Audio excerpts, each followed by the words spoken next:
It's time to sit back, relax, and listen to Change Your Attitude, Change Your Life. Change Your Attitude, Change Your Life will inspire, motivate, and empower you. Live your best life now. Listen, learn, think, and decide. Change your attitude, change your life. And now, here's your host, Joan Herman.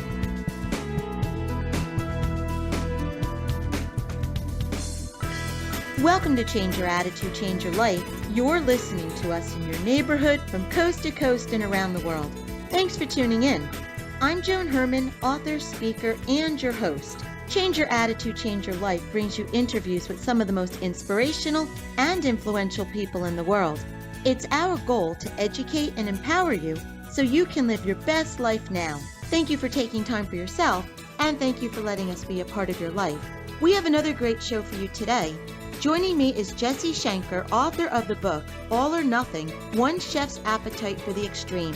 Jesse is here to share the story of how he transformed his life from drug addiction to being a rising culinary star. Jesse is the winner of the Best New Chef and Iron Chef titles. Welcome, Jesse. Thanks for joining us today. Thanks so much for having me. Jesse, at one time, you were addicted to heroin and crack. You were a high school dropout.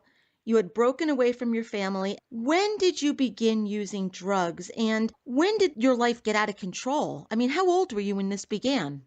For me, I took a drag off a joint when I was 12, and that was really a pivotal moment for me because as a young child, I had a natural instinct in the kitchen. I loved being in the kitchen, and that was really where I found my peace. But otherwise, I was really rambunctious, and I was very all or nothing. It was kind of my mantra. I was very much into things, and I very much was not into things. And I was the kind of kid that had a lot of energy, a lot of nervous energy, and I always needed more and wanted more, and was always trying to be the center of attention. And for me, when I took the hit off that joint, this peace came over me, and I finally was calm. And I really followed that and chased that feeling all the way until the depths of addiction and the worst bottom you can imagine. I mean, it was a gateway for me. I went from pot to prescription pills to Oxycontin to heroin, in and out of rehab, eventually being homeless and shooting drugs and smoking crack, and which eventually led me to jail where I surrendered and kind of hit my bottom and was able to turn it around, and that was 10 years ago. And I've been able to channel that obsessive appetite for the extreme into my cooking and my career, which is, knock on wood, saved my life and created this amazing life for myself. But the drugs were powerful, and, the disease of addiction does not discriminate. It's very much misunderstood. I thank my parents tremendously for doing the hardest thing they could ever have done, which is basically stop enabling me and let me go so I could hit my bottom and really, feel that pain to want to make the change. Knock on wood, I didn't die along the way. I definitely came close, but it's a powerful disease, and I am very grateful to be alive today. I'm very grateful to be talking to you, and I thought it would be very therapeutic and cathartic for me to write this on paper and share my story.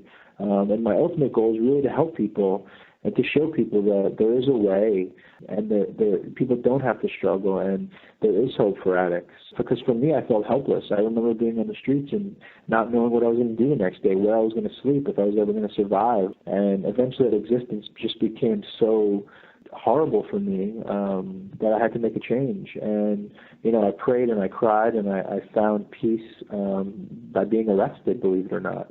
It was so bad out there that I actually surrendered to the police, and I didn't run and hide. I got in that cop car and I smiled, and I felt free. I felt like I had waved the white flag, and I knew I was going to withdraw from the drugs, and I knew I was going to jail. I didn't know how long I was going to jail for, but I knew I'd get my family back, and I knew that I was done living the life that I was living. And it's possible for people, and I think an emotional bottom can be just as powerful. I don't think it has to be physical like I went through. I think if there's struggling entrepreneurs or young cooks out there, professionals that are afraid to take the next step for whatever reason, that hopefully they can read this book and say, you know what, I'm going to take that chance. Because I took a lot of chances, and you really never know what could happen for you unless you kind of take that step. And, I took steps in the right direction. And for me, I try to stay teachable every day. I try to stay humble, try to help people. And with that recipe for life, I live a day at a time clean, and I can be present for my family. And it's been a long road, and ultimately it's a daily reprieve. But I really feel like this book can inspire people to do better for themselves. Jesse, to back up for a moment to talk about the addiction, a couple of things struck me listening to your story. Number one, you represent that it can happen to anyone. It can be any one of our children at any time. And especially today, what's going on with the OxyContin to heroin, so many of our young children today are starting that way.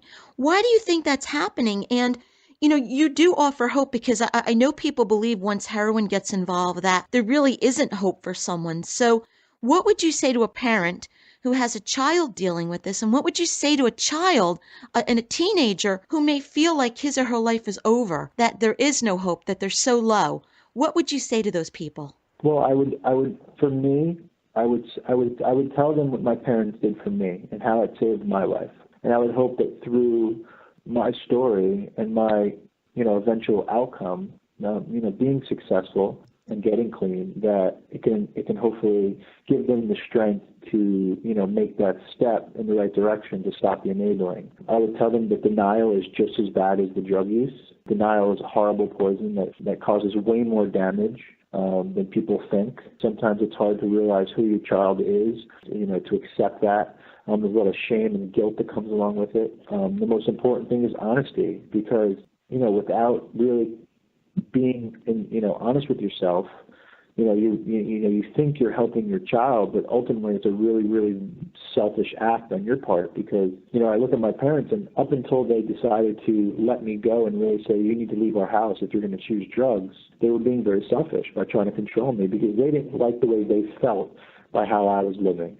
And then what they did is they did the most selfless act, which gave me a chance, and basically said, you need to leave our house. We will not enable you, and you need to figure it out. And they actually suffered tremendously, not knowing where I was, thinking every time the phone rang that it was going to be the police saying we found your son's body. But by doing that, they pulled away all the comfort, and they were able to let me feel the pain of what I had done, which in turn caused me to want to change.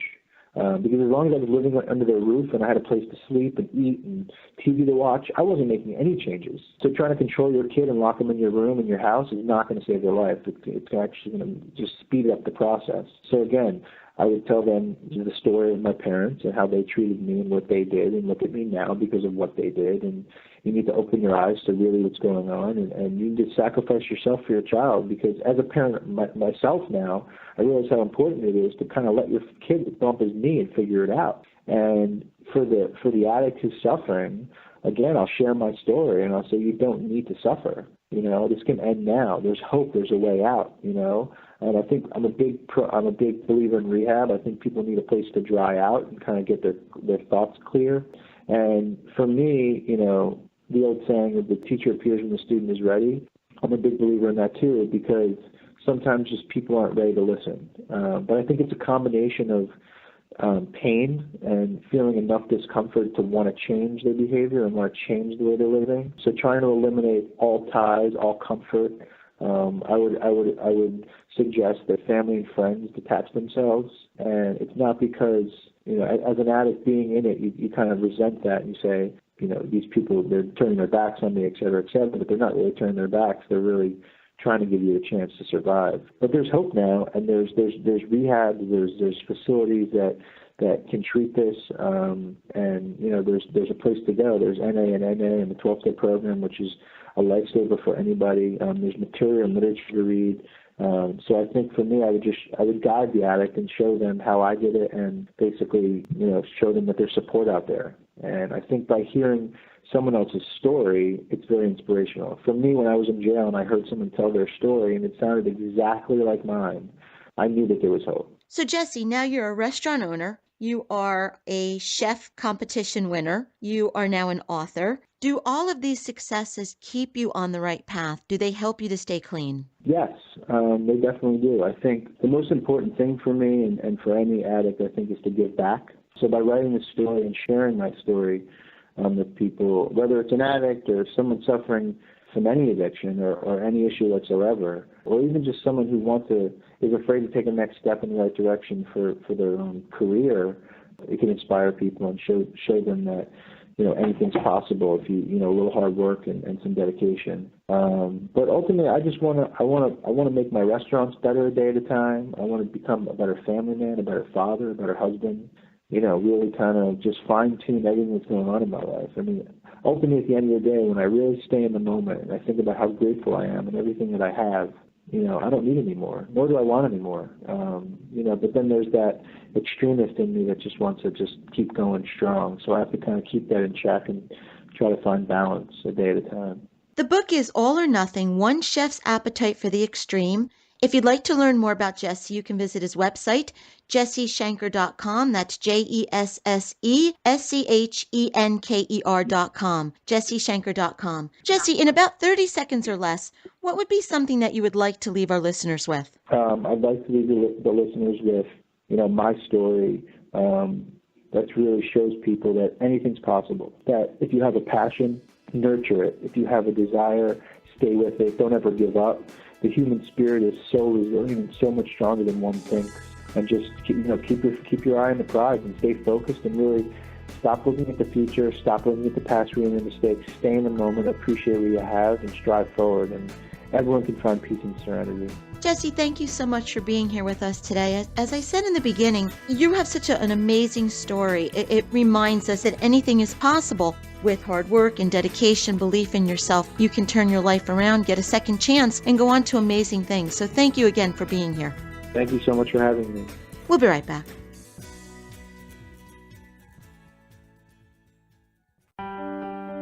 Hi, this is Joan Herman, host of Change Your Attitude, Change Your Life. Did you know that Change Your Attitude, Change Your Life has a free monthly digital magazine that can be read online or emailed to your inbox? Every month, nationally recognized leaders in their field provide information to educate, inspire, and motivate you. We believe in a holistic approach to life, incorporating mind, body, and spirit. Check out a copy of Change Your Attitude, Change Your Life 24/7. Visit cyacyl.com and be sure to tell your friends.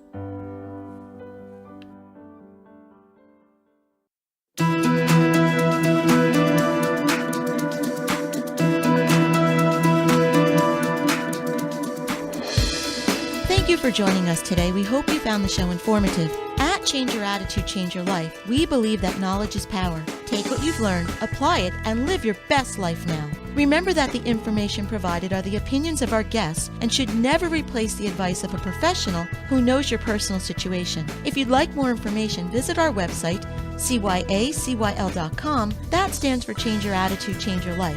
While on the site, listen to past shows on demand, read the digital magazine, take part in the book club, and be sure to follow the show on Facebook and Twitter. Until next time, this is Joan Herman. Thanks for tuning in.